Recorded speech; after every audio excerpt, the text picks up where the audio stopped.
Hawa walimu wa shule ya msingi hawa ni wazazi. Najitahidi sana wewe mlezi, usimfokee mwalimu kwa sababu ya mwanao. Laana kubwa ambayo wanayo wazazi wa leo ni kuwafokea wazazi wenzao. Yule ni mzazi mwenzio Yule ni mzazi mwenzio wa kumlea nani? Mtoto wako. Usisahau hilo. 80% ya mwalimu na wewe anayekaa zaidi na mtoto nani? Ni mwalimu. Kwa mzazi wa kweli wa mwanao ni nani? Ni mwalimu. Kimatendo. Kimwili na kiroho ni wewe, ila kimatendo ni mwalimu. Kwa lazima utengeneze mahusiano mazuri na nani? Na mzazi mwenzio anayeitwa nani? Mwalimu, ili upate mtoto aliye na maadili mazuri.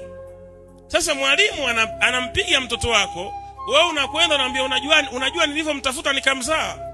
Hayo sio matusi. Kwa hiyo unamwambia mwalimu kwamba hajui mtoto anapatikanaje. Basi mfungulie shule yako nyumbani kwako, mfundishe. Ndio maana tuna matoto leo ambaye ana akili, matoto ambayo hana maadili. Mtoto anafundishwa na kumfundisha ni mwalimu. Sasa utaki mwalimu amchape, utaki mwalimu amuadhibu, utaki mwalimu amuulize, atakuwa mtoto wa aina gani? Kupitia mafundisho ya leo ya baraka ya mzazi, nenda kabadilike kama mzazi, umlee mtoto wako vizuri.